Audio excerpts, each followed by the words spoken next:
Welcome to the IVM Podcast Network.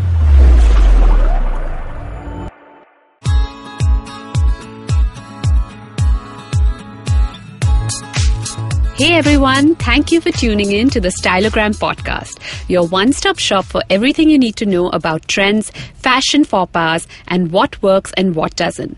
Let's get the ball rolling with our guest today who has dressed many a Bollywood celebrities in her jewelry. Nitya Arora is the founder and brainchild behind the popular jewelry brand Valiant. Let's get cracking and hear her success story. Hi Nitya, thank you so much for joining us. My pleasure. We're so excited to start this interview. So Nitya, tell us, how did you get into this? I was 18 and I always knew that I wanted to do something related to design. I've always been very interested in the arts and design, and from literally like the bed linen at home to the cutlery to, my outfits when I was young and my mother's, I would pick everything. Like my mom was scared to go linen shopping for the house without me. Wow. Even when I was like 6 or 7 years old. It just came so naturally to you. Yeah. Was there any influence from home?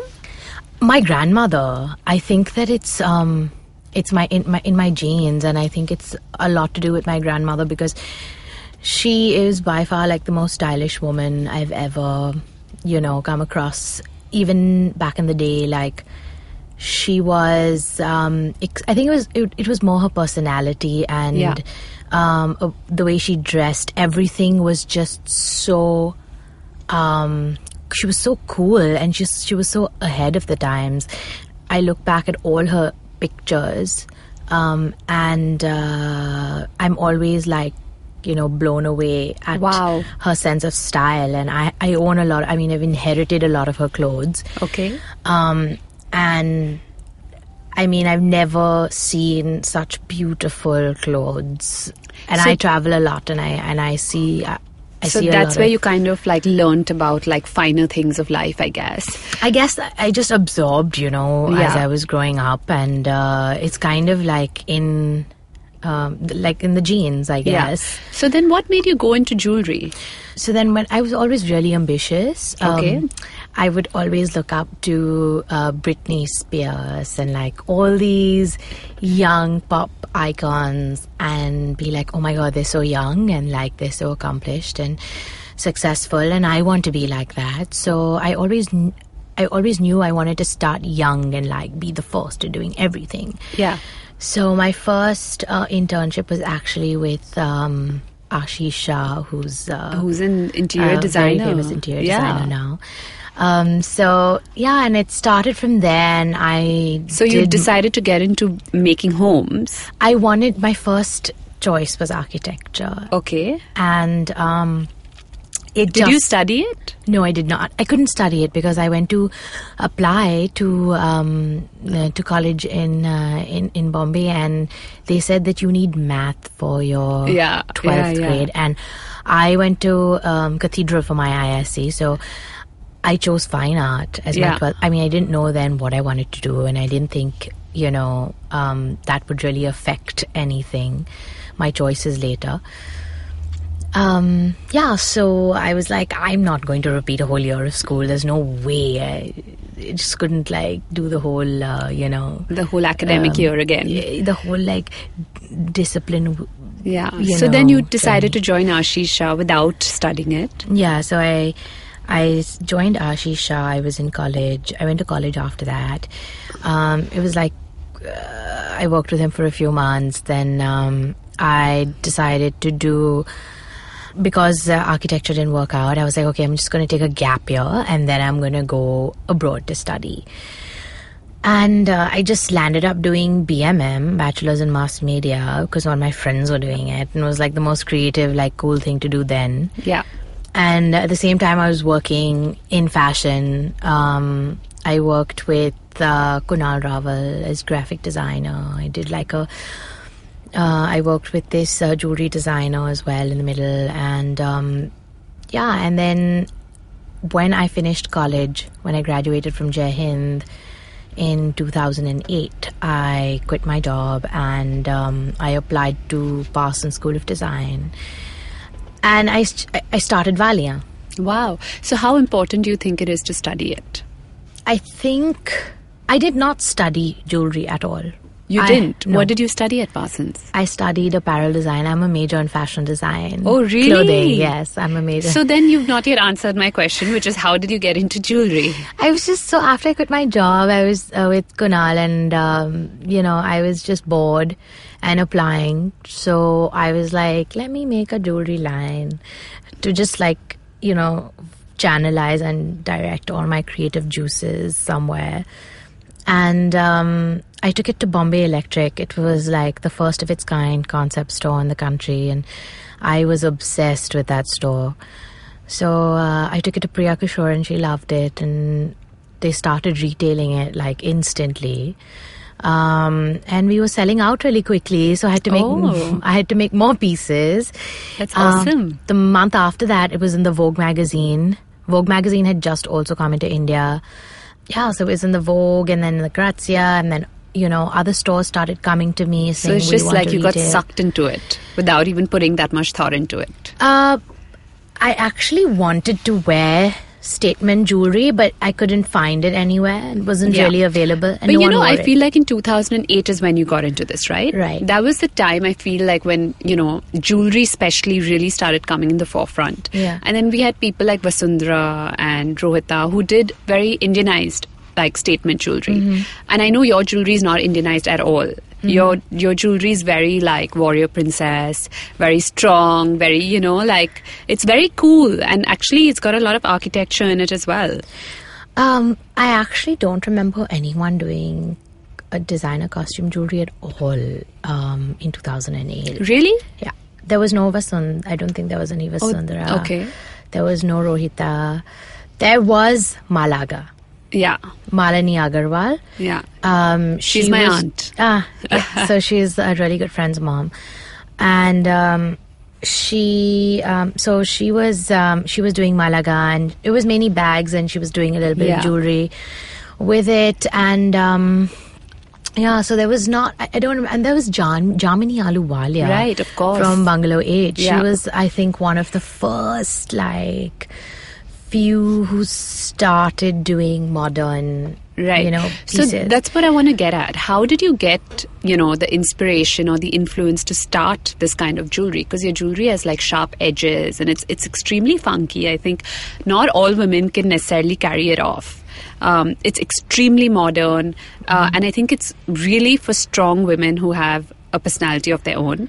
So how did you get into this particular design element? Well, I don't know if you've seen the jewelry lately, but it has evolved a lot over the last 9 years. Okay. And there's a huge variety for all different kinds of women. We're doing a lot of minimal things. We're doing a lot of we're always doing geometrical Art Deco inspired jewelry. We're doing a little more floral. We're doing a lot of temple inspired jewelry, because the whole idea and the aesthetic of the brand, since it's also very inspired by its roots and from where I come, and it's called Valia, and I'm Punjabi, and it's... What does Valia mean? It means Balia in Punjabi. Oh, so, yeah. But that's Balia. Yours is Valia. Balia is Hindi and Valia is Punjabi. Oh, okay. Yeah. I didn't know that. That's pretty cool. Yeah, and it was my first association with jewelry. My first piece of jewelry was gifted to me by my grandmother, and they call Valia in Punjabi. Yeah. So I'm very connected to my roots, and I'm obsessed with being Indian and Punjabi, and I love where I come from, and that influences my work a lot. So along with all the sharp edgy, it being edgy and warrior princess it's also extremely cultural. Yeah. No, that's definitely there in it for sure. So I think that it's just for it's got a very modern futuristic, it's got a retro futuristic vibe. It's modern, but it's got very retro classical influences as well. You could say it's like a Star Trek, you know, so retro but so futuristic, so into the future. So what was your aha moment then, Nitya? When do you think you really felt like I've made it? Because I know you've dressed a lot of celebrities and you've done a ton of fashion shows that do really well. But was that your aha moment? The first time I participated in Lakme India Fashion Week was in 2009. Okay. It was around 6 months into, the label. And everyone was just so stimulated by the brand and by what we were doing and what we were making. We were doing extremely crazy, exciting jewelry. I remember that phase. And I remember that the first time in 2009, Anaita Shroff Adajania, the fashion director of Vogue, she wore my piece to the finale show. And Wow. she came to me, she was like, give me stuff to wear. And I was so excited. And that everyone else was so excited. Everyone was just, going crazy. And I was just like, wow, this is what I want to do.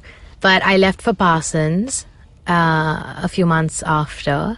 And then I really wanted to keep it afloat. So I kept designing, from there. And when I came back on breaks. So wait, so you did Parsons after deciding you wanted to do jewelry? Yeah.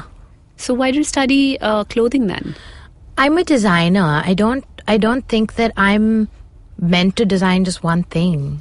But do you feel like jewelry requires a certain technicality to it? Because I know I've bought jewelry before from people who might not understand it as well, and then things break and they don't fit right on the ear. And do you think it's important to really learn the science behind it? Because I'm sure there is a science. There is a science, but I think it's a matter of interest. You can learn on the job as well. And when you're doing something firsthand, that's the thing I always say about Valia as well, that we're just not good looking. We're intelligent. It's not just good looking design, it's smart design. Because if you see a lot of jewelry labels out there that have come in the last, I would say 5 years, for example, they'll make jewelry without really putting too much thought behind the comfort of wearing it. So, and that's one thing I always tell my clients, that, we make big statement earrings and it looks really big, but you got to try it on because they're so light. They're easy to wear. They're so easy to style. They're easy to wear. You can dance all night in them. It's not like after an hour your ears are falling off and you want to take them out and put them in your purse, and then next time you want to wear them, you're like, oh my God, but they're so heavy. I don't know if I want to wear them. Yeah. So we have really big statement earrings, but they're so light and so comfortable and so easy to wear. I own a couple of them and I can vouch for that. But how does it feel to have all the Bollywood actresses wearing your stuff? That's what really was an aha moment for me when I was in New York and Purnia Qureshi was styling her first Bollywood movie with Sonam Kapoor called Aisha. And Ria was producing it, and she called me one day and she was like, I love your jewelry and I would want you to, make some stuff for the movie. I want to come see. I literally went with a whole suitcase of jewelry to Ria's office, and they all were just going crazy, digging into the suitcase. And they were like, can we just keep everything? And Tanya Ghavri was assisting Purnia and Ria on the movie. So, and they were like, can we just keep the whole suitcase? And I was like, yeah, sure, wow, go ahead. That must have been awesome. So I just literally left a suitcase of jewelry for them to use for the movie. And it was pretty exciting. And that's how long I've been doing this, when everyone was just starting out. Yeah. It was Purnia's first styling job. It was Ria's first movie as a producer. Tanya Ghavri's first styling, first stint as a stylist, assistant stylist, too. And now everyone's where they are today. Yeah. So it's so been... who would you say is your international kind of inspiration? Is there someone that you're trying to aspire to be like? I obviously have my favorites in fashion internationally. But I don't think it's specifically in jewelry. I love, Degri Sogono. They have beautiful jewelry. It's all precious. There's a lot of like vintage labels that I love, and there's a lot of fashion labels in general. Like Albert Elbaz made like beautiful jewelry for Lanvin, and I don't know. It's all a mix, My inspiration doesn't come from. So is there I don't look up to just jewelry. Like for me, I'm obsessed with Prada. I'm obsessed with Alessandro just Michel. things with good design, I guess. Yeah, I think good is design. Yeah, It just is that the niche stimulates that you're me. kind of subconsciously trying to create in the fashion industry as well? Just like a brand with good design. That's exactly what I've always wanted to do, and I'm striving to achieve. We just recently did a small collaboration with an online store that's represented by Bipasha and Malaika Aurora and Suzanne, where we designed cushion covers and tote bags and like some home products, basically phone covers. So my dream is to just design everything from a hairpin to a home. So do you think competition bothers you then? Because there's a lot of it coming in. And I feel like, especially in India, there's a lot of plagiarism. And I know your pricing is not extremely high, but it is still higher than a lot of the other competitors who come in. And I know that the quality is not as good as yours. But how does that work for you then? Competition's always good. It keeps you on your toes. It keeps you, on the ball and on top of things. And I am competitive as a person, but so I just take it as a compliment when someone's plagiarizing and copying you. There is, earlier I used to get really bothered by it. Yeah. But do you find it hard to then set yourself apart from the rest? But that's exactly what I mean by it keeps you on your toes, means you have to keep reinventing yourself. Yeah. And you have to keep doing bigger and better things, because at the end of the day, they're going to remain followers. You're the creator, and you're setting the trend, and they're just there to follow because that's all they know how to do. And I just now treat it as charity, like to the Are you serious? charity to the poor. I'm just feeding them good design. Oh my God. Never heard that one before. Yeah. So, what do you do? Feeding them good design? Yeah, feeding them good design. The poor things, they don't know how to come up with their own design. No, so in your line, do you think that the design, what kind of makes you successful? Do you think it's just good design, or do you think it's also very intelligent marketing? Because I feel like you've done both. Honestly, there are many other people who are way better at like PR marketing than I am. No, but you're pretty good. You're not bad. I think I'm just true to who I am, what I am, and I just do things that come naturally to me. And I feel like if your product is good and you are original and you're true to your design, you will do well. There's also like a big issue in the country where fashion journalism is concerned. I don't think that it's serious or enough, and I don't think people write about a lot of things that should be written about. Like, for example, plagiarism. There are people who are who copy, like, the biggest labels in the world. And like magazines will cover them. And magazines will cover them. They will endorse even award them. Yeah. They will award them. Which they doesn't will make sense endorse to me. them. They will, and the best magazines in the country will do that. I've noticed that as well. And it's literally like, I really feel like, for example, just now someone at one of the singers at an awards function was like dissing the award, saying, oh, it's all rigged and it's like so biased, and a lot of really talented people don't get recognition and they don't get what they deserve. And I think that Bollywood, which has been around and is like so evolved today than it was, is going through that. So fashion in India is like... Yeah, it's just not taken that seriously enough. And I don't think it's still a very like systematic industry at all. It's very disorganized.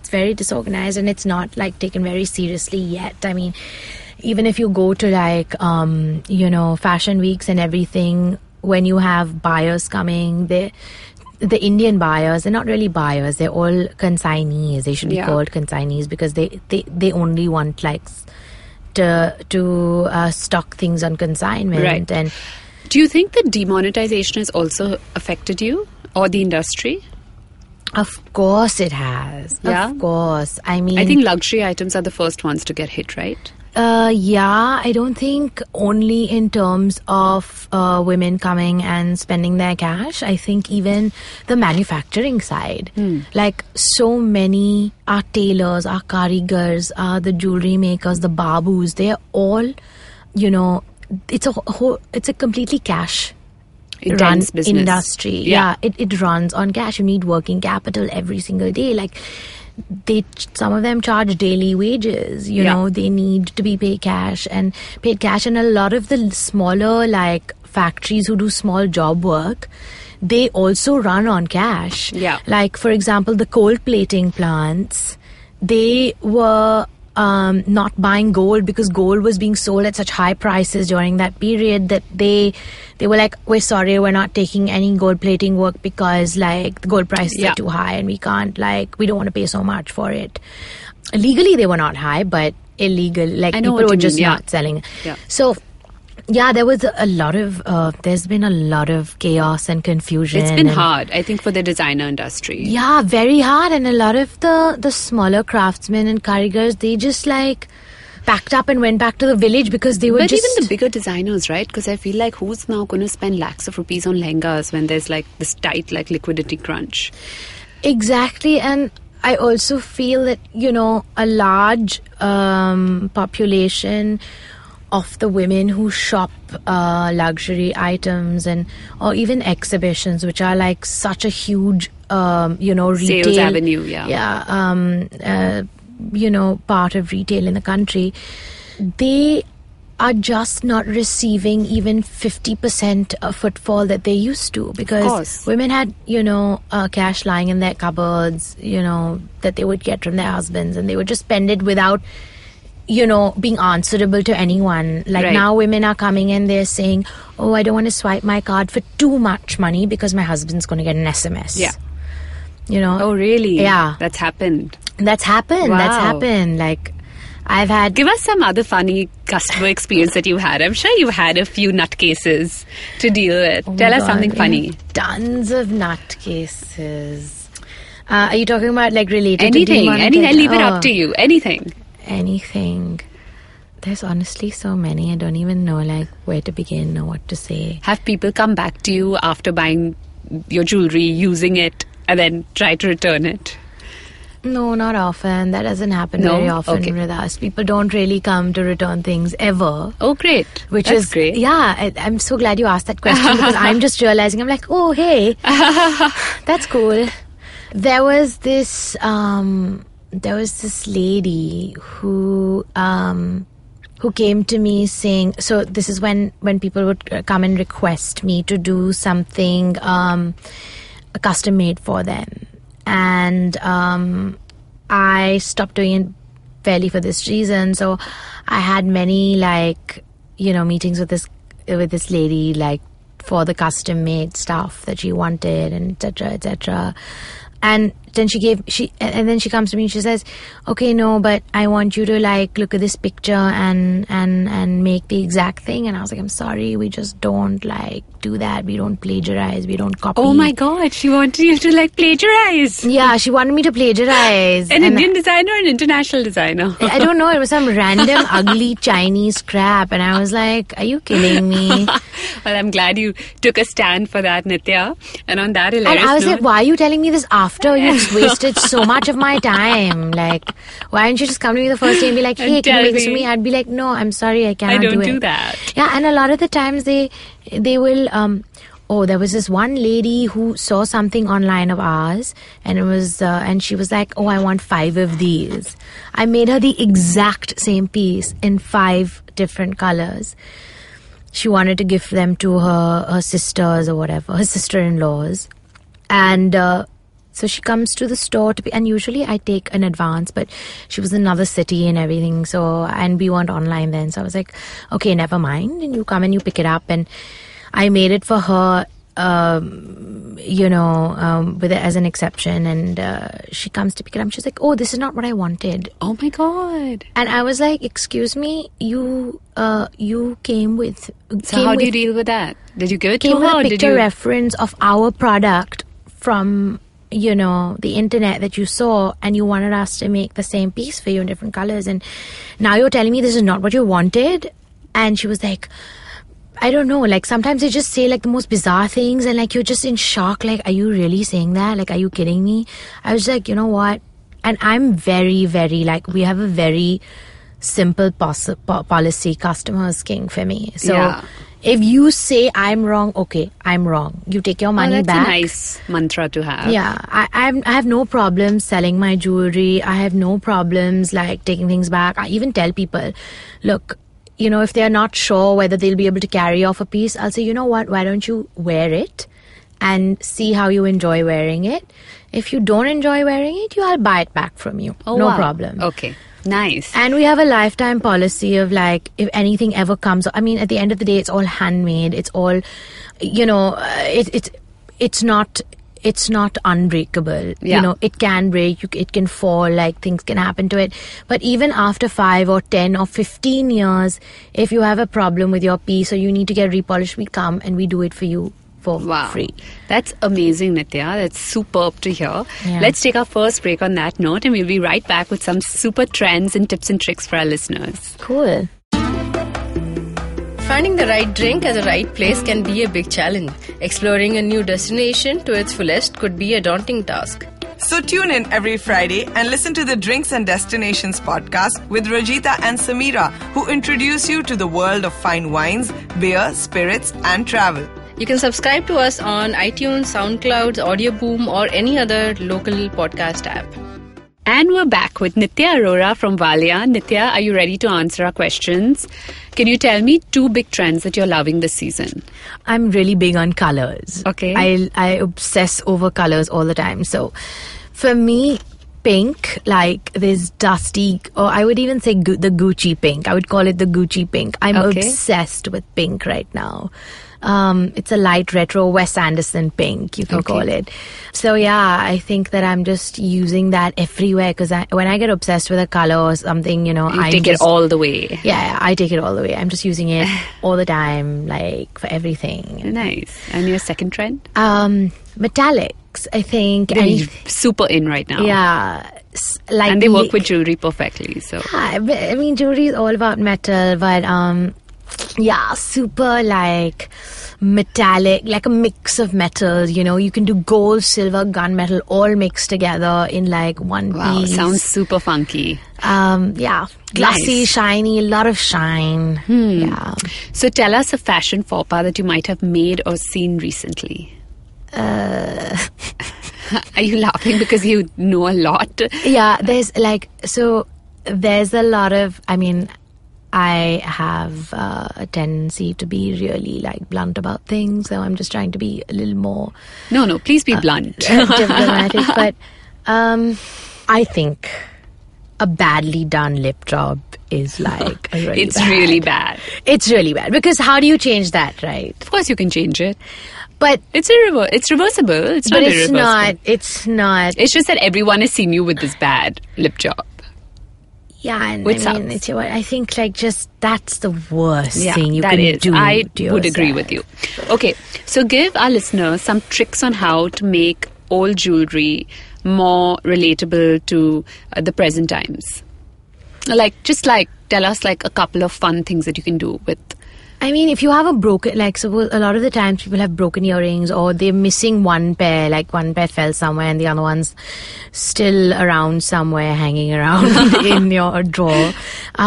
You simply just bend the stick at the back so that it forms like a small loop. Okay. And you string it into a chain and you make it a pendant, or string it into a lovely. black cord, make it a pendant, or you can like stick a safety pin in the loop and like wear it as a brooch.